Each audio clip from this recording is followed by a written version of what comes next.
जय श्री श्याम भक्तों। आज शनिवार के दिन हम शनि भगवान की कथा सुनेंगे और शनिवार के व्रत की विधि भी जानेंगे। इससे पहले हम भगवान का कुछ नाम ले लेते हैं। बोलिए शनिदेव भगवान की जय। श्री कृष्ण गोविंद हरे मुरारी, हे नाथ नारायण वासुदेवा।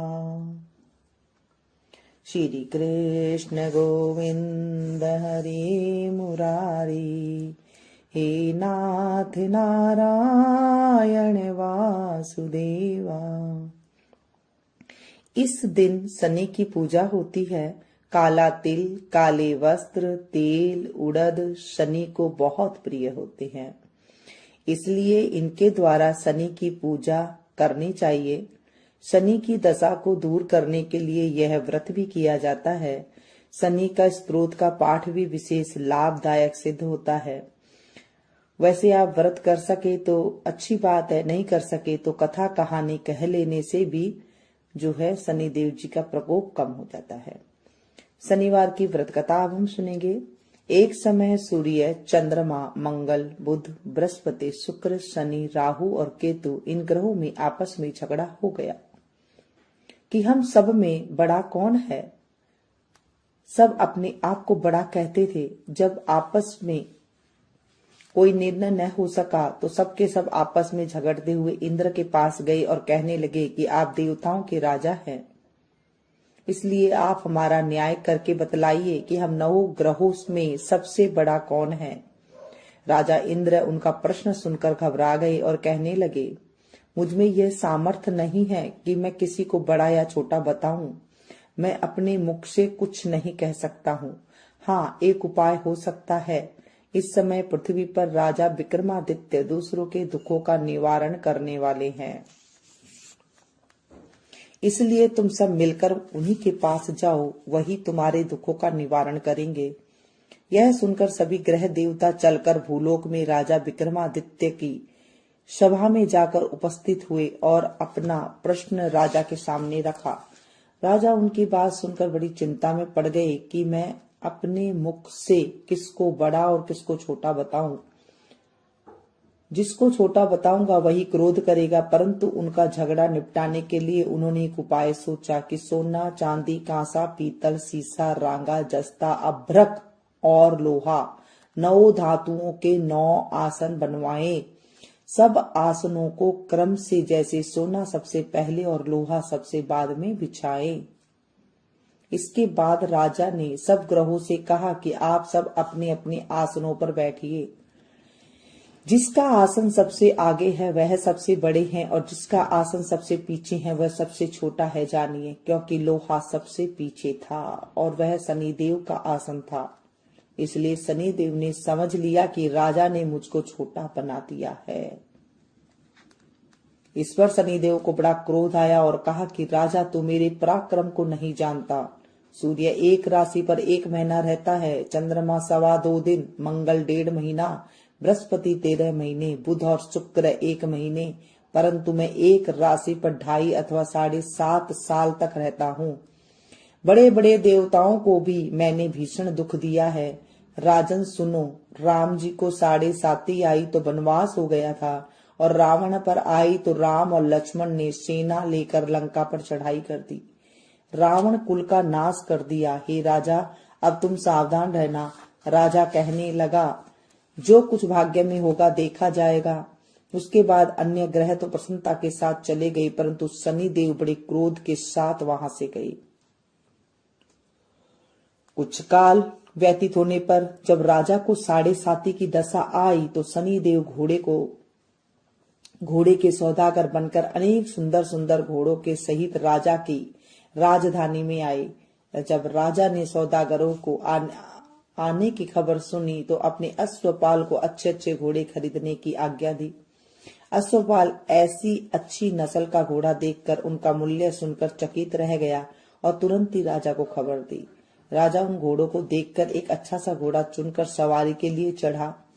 राजा के घोड़े पर पीठ पर चढ़ते ही घोड़ा ने जोर से भागा।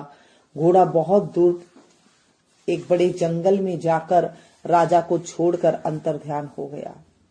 इसके बाद राजा अकेला जंगल में भटकता फिरता रहा।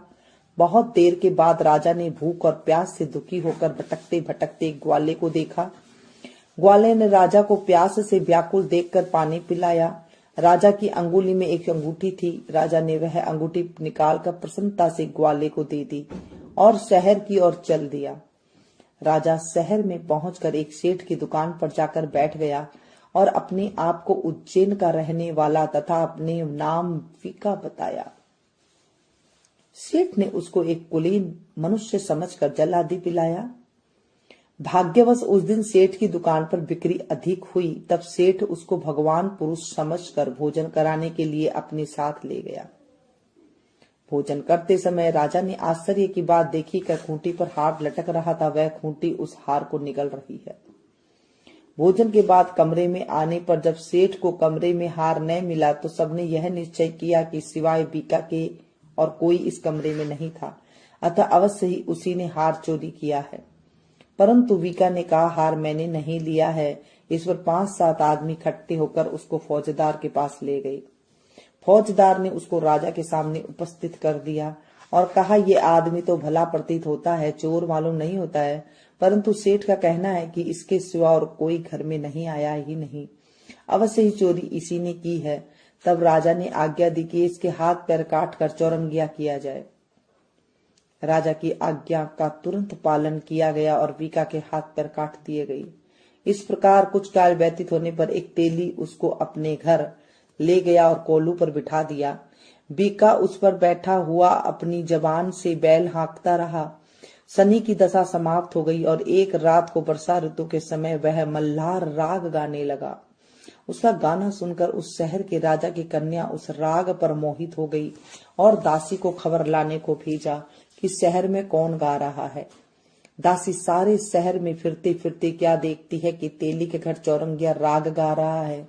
दासी ने महल में आकर राजकुमारी को सब वृतांत सुना दिया।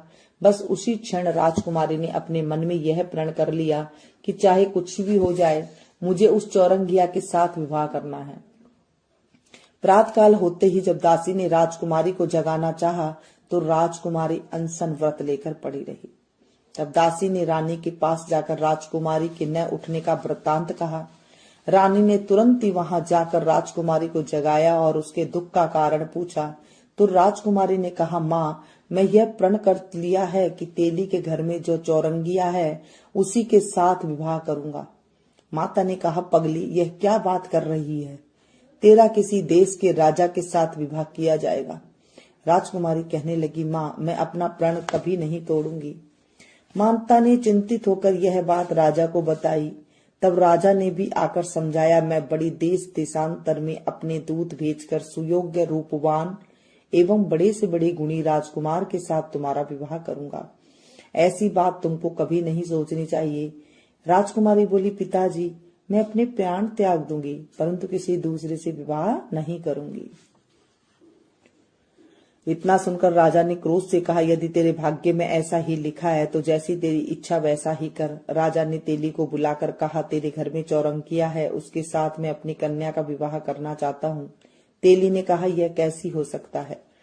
कहा आप हमारे राजा और कहा मैं नीच तेली। परंतु राजा ने कहा, भाग्य में लिखे कोई नहीं टाल सकता, अपने घर जाकर विवाह की तैयारी करो। राजा ने उसी क्षण तोरण और बंदरवार लगवाकर अपनी राजकुमारी का विवाह चौरंगिया विक्रमादित्य के साथ कर दिया।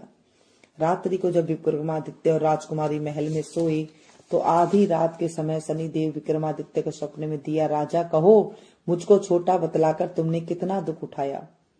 राजा ने क्षमा मांगी। शनिदेव ने प्रसन्न होकर विक्रमादित्य को हाथ पैर दिए।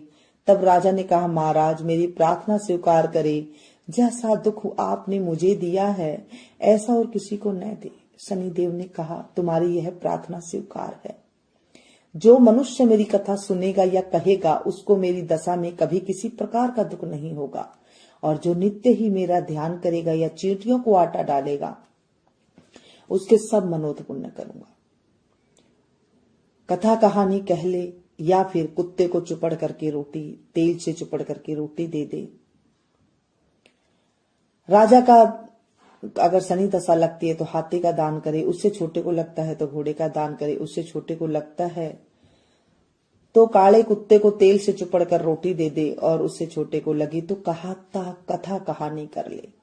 इससे भी शनि देव जो है उसके ऊपर कभी दुख नहीं देते हैं। इतना कहकर शनिदेव अपने धाम चले गए। राजकुमारी की आंख खुली और उसने राजा के हाथ पांव देखे तो उसे बड़ा आश्चर्य हुआ। उसको देखकर राजा ने अपना समस्त हाल कहा। मैं उज्जैन का राजा विक्रमादित्य हूँ। यह बात सुनकर राजकुमारी अत्यंत प्रसन्न हुई। प्रातःकाल राजकुमारी से उसकी सखिया ने पूछा तो उसने अपने पति का सारा वृत्तांत कह सुनाया। तब सबने प्रसन्नता प्रकट की और कहा कि ईश्वर ने आपकी मनोकामना पूर्ण कर दी। जब उस सेठ ने यह सुना तो विक्रमादित्य के पास आया और राजा विक्रमादित्य के पैरों में गिरकर क्षमा मांगने लगा। आप पर मैंने झूठी चोरी का इल्जाम लगाया है, अतः आप मुझको जो चाहे दंड दे। राजा ने कहा, मुझ पर शनिदेव का कोप था, इसी कारण यह सब दुख मुझको प्राप्त हुआ है। इसमें तुम्हारा कोई दोष नहीं है। तुम अपने घर जाकर अपना कार्य करो। सेठ बोला, मुझे तभी शांति मिलेगी जब आप मेरे घर चलकर प्रीतिपूर्वक भोजन करेंगे। राजा ने कहा, जैसी आपकी मर्जी हो वैसे ही करे। सेठ ने अपने घर जाकर अनेक प्रकार के सुंदर भोजन बनवाए और राजा विक्रमादित्य को प्रतिभोज दिया। जिस समय वह भोजन कर रहे थे, एक अत्यंत आश्चर्य की बात सबको दिखाई दी। जो खूंटी पर पहले हार निकल गई थी, अब वह हार उगल रही है। जब भोजन समाप्त हो गया तो सेठ ने हाथ जोड़कर बहुत सारी मोहरे राजा को भेंट की और कहा, मेरे श्री कमरी नाम की एक कन्या है, उसका परिग्रहण आप करें। इसके बाद सेठ ने अपनी कन्या का विवाह राजा के साथ कर दिया और बहुत सा धन दहेज देकर आदि दिया। इस प्रकार कुछ दिन वहां निवास करने के बाद विक्रमादित्य ने शहर के राजा से कहा, अब मेरी इच्छा उज्जैन जाने की है। फिर कुछ दिन बाद विदा लेकर राजकुमारी मनभावनी, शेठ की कन्या श्री कंवरी तथा अनेक दास दासियां रथ और पालकियों से इस विक्रमादित्य उज्जैन की तरफ चले। जब शहर के निकट पहुंचे और पूर्ववासियों ने राजा के आने का संवाद सुना तो समस्त उज्जैन की प्रजा अगवानी के लिए आई। तब बड़ी प्रसन्नता से राजा अपने महल में पधारे। सारे शहर में बहुत बड़ा महोत्सव मनाया गया और रात्रि को दीपमाला की गई। दूसरे दिन राजा ने शहर में यह घोषणा करवाई, शनि देवता सब ग्रहों में सर्वोपरि है। मैंने इनको छोटा बताया था, इसलिए मुझको यह दुख प्राप्त हुआ। इसी कारण सारे शहर में शनि देव की पूजा और कथा होने लगी। राजा और प्रजा अनेक प्रकार के सुख भोगते रहे। जो कोई शनिदेव की इस कथा को पढ़ता है या सुनता है, उसके शनिदेव की कृपा से सब दुख दूर हो जाते हैं। शनिवार की कथा को व्रत के दिन अवश्य पढ़ना चाहिए। बोलिए शनिदेव महाराज की जय। शनिश्चर बाबा सूरज के अवतारी, शनिश्चर बाबा हम हैं तेरे पुजारी। शनिश्चर बाबा हम हैं तेरे प्राणी। शनिश्चर बाबा रखियो लाज हमारी। गंगा लागा जमुना लागा, लागा नदियां सारी। समंदर कैसा लागा, खारा तो कर दिया पानी। शनिश्चर बाबा सूरज के अवतारी। राम लागा लक्ष्मण लागा, लागा सीता नारी। रावण के तो ऐसा लागा, लंका तो फूंक दे सारी। शनिश्चर बाबा सूरज के अवतारी। कौरव लागा पांडव लागा, लागा द्रौपदी नारी। दुर्योधन कैसा लागा, कुनबा तो फूका सारा। शनिश्चर बाबा सूरज के अवतारी। राजन लागा प्रजन लागा, लागा हरिश्चंद्र नारी। हरिश्चंद्र कैसा लागा, नीचे घरों भर पानी। शनिश्चर बाबा सूरज के अवतारी। धरती न लागा अंबर लागा, लागा 9 लख तारे। चांद सूरज कैसा लागा, ग्रहण पड़ा अति भारी। शनिश्चर बाबा सूरज के अवतारी। जय जय रवि नंदन, जय दुख भंजन, जय जय शनि हरे। जय भुजचारी धारणकारी दुष्ट दलन। जय जय रविनंदन जय दुख भंजन जय जय शनि हरे। तुम होय कुपित नित करत दुखित धनिको निर्धन। तुम घर अनुप यम का स्वरूप हो करत बंधन। तब नाम जो दस तो ही करत सो बस सो जो करे रटन। महिमा अपार जग में तुम्हारा जपते देवतन। तब नैन कठिन नित बरे अगिन भैंसा वाहन। प्रभु तेज तुम्हारा अति ही करारा जानत सब जानन। प्रभु सन्निधान से तुम महान से होते हो मगन। प्रभु उदित नारायण शीस नवायन धरे चरण। जय जय रविनंदन जय दुख भंजन जय जय शनि हरे। जय जय शनि हरे। बोले शनिदेव जी महाराज की जय। शनिश्चर देव महाराज की जय। इस तरह से आज हमने शनिदेव महाराज की कथा सुनी, भजन गाया और आरती करी। इस कथा को आप ज्यादा से ज्यादा शेयर करें, क्योंकि जब हम कथा को किसी को सुनाते हैं तो हमारे ऊपर भी जो है कष्ट होते हैं वो दूर हो जाते हैं। हम कथा को सुनते हैं, सुनाते हैं, हुंकारा भरते हैं, तो हमारे जीवन में जब शनि दशा आती है तो शनि का क्रूर प्रभाव हमारे ऊपर नहीं पड़ता है और हम अच्छे से, जो शनि दशा होती है वो अच्छे से निकल जाती है, कोई दिक्कत नहीं आती है। तो इसलिए आप इसे अगर पसंद आई तो इसे ज्यादा से ज्यादा अपनों के साथ शेयर कीजिएगा, ताकि उनको भी लाभ मिल सके और आपको भी जो है कथा सुनाने का पुण्य मिले।